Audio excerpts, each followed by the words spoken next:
Assalamualaikum warahmatullahi wabarakatuh. Perkenalkan, nama saya adalah Puspita dengan NIM 24002071. Jadi yang dibahas oleh Bapak Hanif yaitu distorsi pesan dalam komunikasi organisasi. Distorsi berarti gangguan yang pada akhirnya dalam proses komunikasi yang sifatnya mendistorsi atau mengganggu proses komunikasi yang terjadi, sehingga pesannya menjadi blur atau justru terjadi miskomunikasi, atau apa yang disampaikan oleh komunikator itu menjadi perbedaan dengan apa yang diterima oleh komunikan. Artinya, menjadi tidak efektif dan tujuan menjadi tidak tercapai. Distorsi secara sederhana adalah menyampaikan pesan dan menerima pesan. Distorsi itu adalah dalam proses penyampaian atau transmisi pesan, berarti pada si pelaku, pada si subjek, pada si komunikator. Ada namanya hambatan fisik, yaitu gangguan terjadi akibat hambatan fisik, misalnya jarak komunikator dengan lawan bicara. Persoalan pertama distorsi dalam menyampaikan dan menerima pesan. Yang kedua, dalam menerima pesan menjadi penyebab terjadinya distorsi. Pesan yang cukup besar ketika menerima pesan, misalnya kalau dari hambatan fisik. Penerima pesan ini suasana kerja yang tidak nyaman, sinar lampu yang terlalu terang atau terlalu redup, ruang kerja yang panas, siklus udara yang tidak enak, dan masih banyak lainnya. Yang terkait dengan isi penerima pesan lain yaitu hambatan mental. Ini terkait dengan perbedaan intelektual, kapasitas kemampuan, pendidikan, dan ini termasuk dapat menghambat proses pertukaran informasi atau pikiran. Yang ketiga, menyebabkan distorsi dalam menyampaikan dan menerima pesan. Jadi terbagi tiga, yaitu yang pertama distorsi dalam menyampaikan atau transmisi. Artinya notabene ada pihak si komunikator.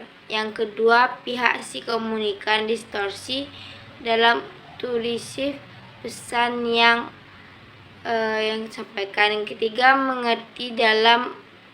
mengertikan pesan itu sendiri. Bagaimana distorsi pesan itu bisa dikurangi atau bahkan dihilangkan, atau ada cara untuk mengurangi distorsi dalam komunikasi di sebuah organisasi? Dipastikan ada solusi, ada kondisi atau strategi yang bisa dipakai, dan ini memang butuh energi yang cukup, khususnya kita sebagai komunikator, untuk bisa menelaah dan menganalisis dan menilai supaya distorsi itu bisa diantisipasi, diperkecil, bahkan dihilangkan, agar komunikasi organisasi tercapai sesuai dengan tujuan dan sasarannya. Maka sebenarnya organisasi, perusahaan, atau lembaga itu harus mengupayakan banyak hal. Misalnya, satu, persepsi antara pengirim dan penerima pesan harus disamakan pemahamannya, harus disamakan pengertiannya. Strateginya apa yang banyak? Strateginya adalah ketika akan melakukan komunikasi antara lembaga dengan seseorang atau klien misalnya, itu harus dicari dan diolah dulu. Kita akan bicara dengan siapa, orangnya siapa, kapasitasnya apa, pendidikannya gimana, sehingga nanti mempersiapkan bakat atau materi untuk dikomunikasikan sesuai dengan kapasitas mereka. Yang kedua, persis ini dilakukan untuk menghindari berbagai macam kesalahpahaman antara si komunikator dengan si komunikan. Harus tetap disampaikan dalam bentuk gambar, grafik, dan segala macam. Jadi harus ada persis yang jelas, kredibilitas.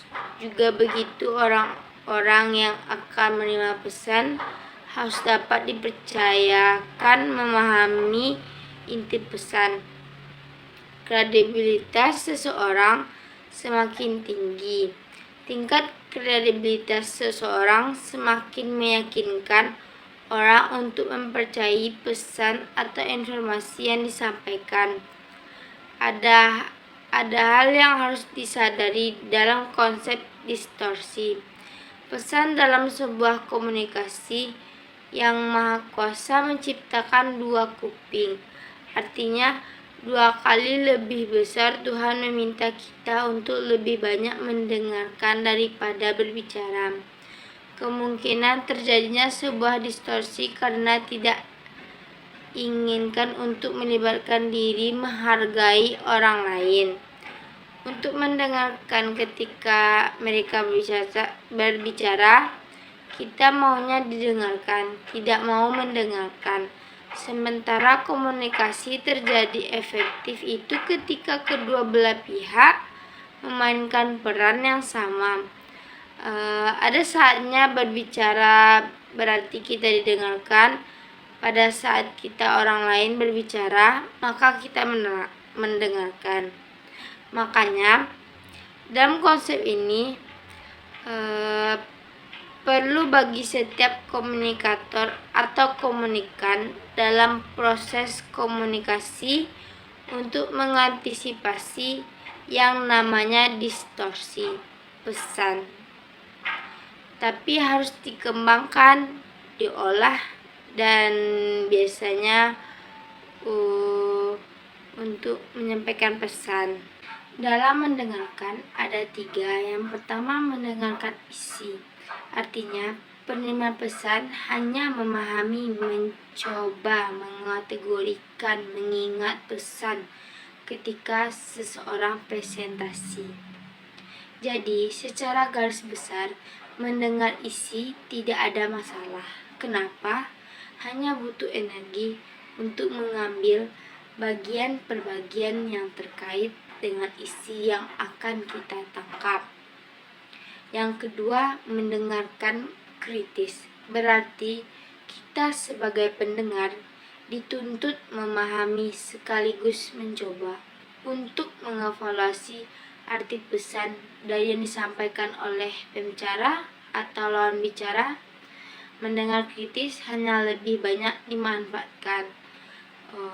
Mengurangi bahkan menghilangkan distorsi adalah pada saat kedua belah pihak atau mereka yang terlibat dalam komunikasi organisasi atau komunikasi efektif ketika mereka melakukan komunikasi aktif, empati. Ada 5 proses dalam mendengarkan. 1. Menghadiri secara fisik, lahir dan batin, yaitu secara tatap muka dan kita menghayati dan ada empati. Kedua, menginterpretasikan berarti memaknai inti yang mereka sampaikan. Itu apabila komunikator berbicara, komunikan menerima dan memahami apa yang disampaikan. Ketiga, kemampuan mengingat. 4. Evaluasi, mencoba mengurangi kembali apa yang disampaikan. Yang kelima, mampu memberikan tanggapan. 5 hal ini dilakukan besar kemungkinan dalam proses balikan. Komunikasi itu menjadi efektif karena semua bisa diluruskan melalui pemberian tanggapan. Baiklah, sekian yang saya simpulkan. Apabila ada kata-kata saya yang salah atau yang kurang berkenan, saya mohon maaf. Wabillahi taufiq wal hidayah. Wassalamualaikum warahmatullahi wabarakatuh.